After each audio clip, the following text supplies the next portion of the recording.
Hello and welcome to Parkway education. आज हम पढ़ने वाले हैं प्रेजेंट कंटिन्यूअस टेंस के बारे में। ये इस सीरीज़ का पार्ट 7 है। इसके पहले हमने 6 और वीडियोस बनाए हैं जिनमें हमने 12 टाइप्स ऑफ टेंसेस के बारे में पढ़ा है। हमने अभी तक के सिंपल प्रेजेंट टेंस तक के अलग अलग वीडियोस में हर एक टेंस को एकदम डिटेल से पढ़ा है। इस वीडियो में हम प्रेजेंट कंटिन्यूअस टेंस के बारे में पढ़ेंगे। तो सबसे पहले देख लेते हैं कि प्रेजेंट कंटिन्यूअस टेंस और प्रेजेंट प्रोग्रेसिव टेंस, तो ये दोनों ही सेम होते हैं। जैसे हम पास्ट कंटिन्यूअस टेंस को पास्ट प्रोग्रेसिव टेंस भी बोलते हैं, वैसे ही हम प्रेजेंट कंटिन्यूअस टेंस को भी प्रेजेंट प्रोग्रेसिव टेंस बोल सकते हैं। प्रोग्रेसिव का मतलब होता है धीरे धीरे किसी चीज़ की प्रोग्रेस होना। अब आता है difference between simple present tense and present continuous. मतलब प्रेजेंट टेंस अगर था तो प्रेजेंट कंटिन्यूअस टेंस क्यों बना? तो यहाँ पे 2 सेंटेंसेस लिखे हैं, I work and I am working. क्या आपको इन दोनों में कोई डिफरेंस दिख रहा है? मैं इसको हिंदी में बोल के देखती हूँ। आई वर्क, मैं काम करता हूँ या मैं काम करती हूँ। आई एम वर्किंग, मैं काम कर रही हूँ या मैं काम कर रहा हूँ। अब आपको मे बी समझ आ गया होगा कि इसमें क्या डिफरेंस है। इसमें ये डिफरेंस है कि आई वर्क मतलब ये एक रेगुलर बेसिस पे बोल रहे हैं कि मैं काम करता हूँ, पर आई एम वर्किंग मतलब यहाँ पे एक टाइम पीरियड है जो अभी का, मैं उस दौरान काम कर रहा हूँ या कर रही हूँ। तो इसीलिए हमने देखा कि सिंपल प्रेजेंट टेंस जनरल या परमानेंट चीज़ों के लिए यूज़ होता है, where as present continuous tense use होता है नाउ मतलब अभी के लिए या टेम्पररी चीज़ों के लिए। अब हम देखते हैं subjects used in present continuous tense. मतलब जब हम प्रेजेंट कंटिन्यूअस टेंस लगाते हैं तो उनमें हम क्या क्या सब्जेक्ट्स यूज़ कर सकते हैं? तो हम आई, वी, यू, शी, ही, दे, ये सारे टाइप के सब्जेक्ट्स हम प्रेजेंट कंटिन्यूअस में यूज़ कर सकते हैं। अब हम देखते हैं different situations where we use present continuous tense. मतलब हम प्रेजेंट कंटिन्यूअस टेंस कहाँ कहाँ लगाते हैं। फॉर एग्जाम्पल फर्स्ट, नाउ मतलब उन चीज़ों के लिए जो अभी हो रही होती है। जैसे यहाँ पे एग्जाम्पल दिया है, द बेबी इज स्लीपिंग मतलब वो बच्चा अभी सो रहा है, मतलब वो अभी सो रहा है, इसी टाइम के दौरान सो रहा है। इसीलिए हम यहाँ पे प्रेजेंट कंटिन्यूअस टेंस में बोलेंगे कि द बेबी इज स्लीपिंग। फिर उन चीज़ों के लिए जो टेम्परेरी होती है, मतलब वो परमानेंट नहीं है। We are staying at hotel red. Hotel red किसी होटल का नाम है और हम उसमें अभी रह रहे हैं। वैसे तो हम हमारे परमानेंट एड्रेस में जो हमारा घर है वहीं रहते हैं, पर अभी इस टाइम के लिए हम होटल रेड में रुके हैं, तो इसीलिए हम इसे प्रेजेंट कंटिन्यूअस में बोलेंगे we are staying at hotel red. फिर आता है ट्रेंड। मतलब कोई चीज़ ट्रेंड कर रही है, मतलब किसी चीज़ का एक पैटर्न बन रहा है, तब हम प्रेजेंट कंटिन्यूअस टेंस को बोलते हैं। The prices of gold and jewellery are increasing मतलब वो टाइम पे टाइम इंक्रीज होते जा रही है, तब हम सिंपल प्रेजेंट कंटिन्यूअस टेंस लगाते हैं। फिर आता है format for the sentence in present continuous tense. तो सबसे पहले हम सब्जेक्ट लगाते हैं, फिर टू बी फॉर्म लगाते हैं और फिर वर्ब प्लस आईएनजी लगाते हैं। टू बी फॉर्म क्या होता है मैं आपको आगे बताती हूँ, पर उसके पहले हम एक एग्जाम्पल देख लेते हैं। I am laughing. अब हम देखते हैं what is to be form. मतलब जैसे हमने यहाँ पे देखा था ना, आई एम लाफिंग एक एग्जाम्पल है और उसमें टू बी फॉर्म की जगह हमने यहाँ पे एम लगाया है, एम। तो यहाँ पे टू बी फॉर्म मतलब जब भी हम आई यूज़ करते हैं तो हम आई के साथ में एम लगाते हैं। I am doing this, I am doing that, ऐसे हम हर बार हर इस सेंटेंस में आई के साथ एम का यूज़ लगाते हैं। फिर अगर हम यू, वी या दे की बात करते हैं तो हम उसमें आर लगाते हैं, ARER। You are laughing, we are laughing, they are laughing, ऐसा।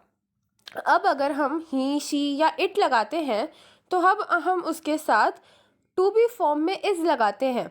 मतलब he is doing that, he is doing this, या she is doing that, she is doing this, या वैसे ही it is working, it is not working. तो ये अलग अलग टाइप के टू बी फॉर्म होते हैं जो अलग अलग सब्जेक्ट्स के साथ में यूज़ होते हैं। अब हम देखते हैं present continuous tense for different types of sentences. मतलब हम डिफरेंट टाइप्स ऑफ सेंटेंसेस में प्रेजेंट कंटिन्यूस टेंस कैसे लगाते हैं। तो जैसे मैं हर वीडियो में बताते आ रही हूँ कि there are 3 types of sentences, negative, positive और क्वेश्चनिंग। या तो हम किसी सेंटेंस में ना बोलेंगे, या तो हाँ बोलेंगे, या तो कोई क्वेश्चन पूछेंगे। अगर हम कोई क्वेश्चन पूछ रहे हैं तो वो सेंटेंस क्वेश्चनिंग टाइप का सेंटेंस हो जाएगा। अब अगर हम कोई आंसर करते हैं तो हम या तो हाँ के फॉर्म में करते हैं या तो ना के फॉर्म में करते हैं। अगर हम हाँ के फॉर्म में करते हैं तो वो पॉजिटिव टाइप का सेंटेंस हो जाएगा जिसके द्वारा हम क्वेश्चन का आंसर कर रहे हैं। और अगर हम ना बोलते हैं तो वो जो सेंटेंस होगा वो नेगेटिव टाइप का सेंटेंस हो जाएगा। या फिर कोई भी सेंटेंस में अगर नो या नॉट का इम्पैक्ट आता है या हमें ऐसे वर्ड्स दिखते हैं तो वो नेगेटिव टाइप का सेंटेंस होगा। और अगर ऐसे वर्ड्स नहीं दिखते हैं तो वो पॉजिटिव टाइप का सेंटेंस होगा। अब हम देखते हैं positive sentence in present continuous. मतलब प्रेजेंट कंटिन्यूअस में कोई पॉजिटिव सेंटेंस हम कैसे फ्रेम करते हैं। तो जब हम फॉर्मेट देखते हैं तो इसका फॉर्मेट होता है सब्जेक्ट प्लस एम, आर या is plus verb plus ING. बहुत सिंपल सा फॉर्मेट है। सबसे पहले हम सब्जेक्ट लगाएंगे। तो जैसे मैंने आपको बताया था वो टेबल आई के साथ में हमेशा एम आता है और वी या दे के साथ में आर आता है। और अगर इट या शी या ही हो तो उसके साथ में इज आता है। तो अकॉर्डिंगली जो सब्जेक्ट लगाया है उसके साथ हम एम या आर या इज यूज़ करेंगे और फिर वर्ब प्लस आईएनजी लगाएंगे। For example I am eating, यहाँ पे आई हमारा सब्जेक्ट है। अब सब्जेक्ट में आई है इसीलिए एम लगाया। फिर वर्ब हमारा है ईट और उसमें लास्ट में हमने लगाया है आईएनजी। तो इसीलिए ये एक पॉजिटिव सेंटेंस हुआ इन प्रेजेंट कंटिन्यूअस टेंस। अब हम देखते हैं negative sentence in present continuous tense. मतलब नेगेटिव सेंटेंस अगर हम बनाते हैं तो वो प्रेजेंट कंटिन्यूअस टेंस में कैसे फ्रेम होगा। तो इसका फॉर्मेट होता है सब्जेक्ट प्लस एम, इज या are plus not plus verb plus ING. मैंने अभी आपको थोड़ी देर पहले बताया था कि नेगेटिव टाइप के सेंटेंस में नो या नहीं का इम्पैक्ट होता है। मतलब हम इस सेंटेंस में किसी चीज़ के लिए मना कर रहे हैं। For example I am not eating. अब इसमें भी टू बी फॉर्म में वही रूल फॉलो होता है। अगर हम आई लगा रहे हैं तो उसके साथ एम लगाएंगे। ही, शी या इट लगा रहे हैं तो उसके साथ में इज लगाएंगे। और अगर वी या दे की बात हो रही है तो उसके साथ हम आर लगाएंगे। तो यहाँ पे जैसे एग्जाम्पल है आई एम नॉट ईटिंग, ये एक नेगेटिव टाइप का सेंटेंस है। क्यों? क्योंकि इसमें सब्जेक्ट है, फिर एम है, फिर नॉट है, इसमें नहीं का इम्पैक्ट है और फिर वर्ब प्लस आईएनजी है। यहाँ पे मेन चीज़ डिफरेंस यही है कि अगर हम पॉजिटिव सेंटेंस देखें तो आई एम ईटिंग, इसमें नो या नहीं का इम्पैक्ट नहीं है। और आई एम नॉट ईटिंग ये एक नेगेटिव सेंटेंस है जिसमें नहीं का इम्पैक्ट है। अब हम क्वेश्चनिंग सेंटेंसेस देख लेते हैं। क्वेश्चनिंग सेंटेंस में फॉर्मेट पूरा चेंज हो जाता है। पहले हमने देखा था कि सब्जेक्ट दोनों टाइप में पहले आ रहा था, उसके बाद में एम, आर या इज आ रहा था। अब यहाँ पे एम, आर या इज पहले आ जाता है और सब्जेक्ट बीच में आ जाता है और लास्ट में वर्ब प्लस आईएनजी आता है। For example is she walking, इसमें भी जो टू बी फॉर्म है वो सब्जेक्ट के अकॉर्डिंग ही लगता है। हमने यहाँ पे शी लगाया है। फर्स्ट एग्जाम्पल में शी सब्जेक्ट है हमारा, इसीलिए हम शी या ही या इट के साथ क्या लगाते हैं, इज। तो इसीलिए हमारा सेंटेंस बनता है इज शी वॉकिंग। सिमिलरली एक दूसरा एग्जाम्पल भी दिया है, आर दे वर्किंग। क्यों? यहाँ पे आर क्यों लगाया? क्योंकि हमने दे लिया है सब्जेक्ट में, इसीलिए हम दे के साथ में आर का यूज़ करते हैं। तो एग्जाम्पल हमारा बना आर दे वर्किंग। अब जैसे हमने यहाँ पे पॉजिटिव और नेगेटिव टाइप के सेंटेंस में आई एम ईटिंग या आई एम नॉट ईटिंग करा, वैसे ही अब इसका क्वेश्चनिंग सेंटेंस आप कमेंट बॉक्स में मुझे बनाकर बताइए। अब हम देखते हैं spelling changes in present continuous tense. मतलब जब हम प्रेजेंट कंटिन्यूअस टेंस में बात करते हैं तो हमारे वर्ड्स की स्पेलिंग कैसे चेंज हो जाती है। For most verbs add ing, मतलब अधिकतर वर्ब्स में हम ing लगा देते हैं। For example talk becomes talking, watch becomes watching, हमने वर्ब में ing लगा दिया, बस इतना सही चेंज हुआ। अब for verbs ending in E drop out E and add ing। ये स्पेलिंग रूल होता है। जब भी कोई ऐसा वर्ब है जिसमें लास्ट में ई आ रहा हो तो हम ing लगाने से पहले वो ई को हटा देते हैं। फॉर एग्जाम्पल मेक की स्पेलिंग होती है MAKE, यहाँ पे लास्ट में ई आ रहा है तो हम इसको जब मेकिंग करेंगे तब MAKING हो जाएगी स्पेलिंग, इसमें से ई गायब हो जाएगा। सिमिलरली फॉर टेक हो जाएगा taking. For verbs ending in IE drop IE and add Y।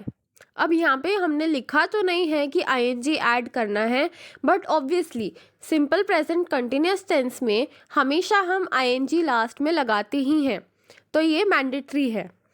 For example tie, यहाँ पे लास्ट में IE आ रहा है तो according to the rule IE हटा देंगे और Y लगाएंगे, उसके बाद में हम ing लगा देंगे। तो इसीलिए टाई की स्पेलिंग हो जाएगी TIE और टाइंग की स्पेलिंग फिर हो जाएगी TYING। सिमिलरली लाई में भी लास्ट में IE आ रहा है तो इसीलिए जब हम उसे लाइंग बोलेंगे तो उसकी स्पेलिंग होगी LYING। अब आता है द CVC रूल। तो CVC रूल क्या होता है? C stands for consonant, V stands for vowel. तो CVC रूल मतलब कॉन्सोनेंट वॉवल कॉन्सोनेंट रूल। जब भी किसी वर्ड में लास्ट के 3 अक्षर CVC में आ रहे हैं, मतलब कोई कॉन्सोनेंट है फिर वॉवल है फिर वापस कॉन्सोनेंट आ रहा है, तो हम बोलेंगे कि वो वर्ड CVC रूल फॉलो करता है या consonant vowel consonant rule follow करता है। फॉर एग्जाम्पल जॉग में वैसे तो 3 ही लेटर है पर स्टिल ये भी CVC के अकॉर्डिंग ही प्लेस्ड है, इसीलिए जॉग और सिट ये दोनों ही CVC रूल फॉलो करेंगे। तो जब ऐसे होता है कि लास्ट के 3 लेटर्स CVC रूल फॉलो करते हैं तो जो लास्ट का कॉन्सोनेंट होता है वो डबल हो जाता है और फिर ING लगता है। फॉर एग्जाम्पल जॉग में CVC रूल लग रहा है, लास्ट में क्या लेटर है G, तो G डबल हो जाएगा और फिर हम ING लगाएंगे, इसीलिए जॉगिंग में डबल G ING लगेगा और वैसे ही सिटिंग में डबल T फिर ING लगेगा। जैसे कि हम हर वीडियो की एंडिंग में कुछ कॉमन एरर्स डिस्कस कर लेते हैं ताकि आप भी वो कॉमन एरर्स ना दोहराए जो बाकी लोग करते हैं। तो आइए अब हम एरर्स देख लेते हैं। तो पहली कैटेगरी आती है to be form is missing. मतलब इस एरर में टू बी फॉर्म जो है वो कुछ लोग नहीं लगाते हैं। आपने जनरली सुना होगा जिनकी इंग्लिश थोड़ी वीक होती है वो ऐसे ही टूटे फूटे बहुत कम वर्ड्स के सेंटेंस में बात करते हैं। I studying, I doing this, I doing that, ऐसे बोलते हैं बहुत सारे लोग, तो वहाँ पे टू बी फॉर्म उनका मिसिंग होता है। तो इसीलिए हम ऐसे नहीं बोलते हैं। सिर्फ 2 वर्ड्स लगा के प्रेजेंट कंटिन्यूअस में बात नहीं हो सकती है, हमें कुछ हेल्पिंग वर्ब चाहिए होता है। तो हम इसीलिए लिखेंगे आई एम स्टडिंग या I am doing this, I am doing that, I am going there. तो यहाँ पे हमें एम लगाना बहुत ज़रूरी होता है, एम, आर या is depending on the subject. तो अब सेकेंड टाइप का एरर देखते हैं, द इज़ आर मिस्टेक। मतलब हम इसमें जो हेल्पिंग वर्ब है वो थोड़ा अलग यूज़ कर लेते हैं, इसकी जगह आर कर लेते हैं या आर की जगह इस कर लेते हैं। Bob and Mary is studying, यहाँ पे 2 लोगों की बात हो रही है तो हम इज़ नहीं लगा सकते हैं, हमें आर लगाना पड़ेगा। तो ऐसे ही हम बहुत बार मिस्टेक करते हैं, Bob and Mary are studying होना चाहिए। फिर आता है स्पेलिंग एरर। जैसे ये बहुत ही कॉमन एरर है, जैसे मैंने आपको रूल के अकॉर्डिंग बताया था कि जब भी कोई वर्ब ई से एंड होता है तब उसकी स्पेलिंग में ING लगने से पहले ई हट जाता है। तो इसीलिए यहाँ पे जैसे एग्जांपल है बेकिंग का, बेकिंग में लास्ट में ई आ रहा है, तो इसीलिए आईएनजी लगाते समय हम ई को हटा देंगे और उसकी स्पेलिंग होगी BAKING। फिर फोर्थ चीज़ आती है द वर्ब इज़ इनकरेक्ट, मतलब हम कोई गलत वर्ब यूज़ कर रहे हैं। जैसे मैंने आपको बताया था कि वर्ब में हमेशा आईएनजी लगा के बात करते हैं हम प्रेजेंट कंटिन्यूअस में। यहाँ पे तो सेंटेंस है she is do her homework, यहाँ पे आईएनजी नहीं लगाया है, इसीलिए यहाँ पे वर्ब गलत हो गया है। She is doing her homework would be the right sentence. इसी के साथ हम हमारी वीडियो एंड करते हैं। अगर आपको ये वीडियो पसंद आई तो प्लीज़ लाइक शेयर कमेंट ज़रूर करना और हमारे चैनल को सब्सक्राइब करना।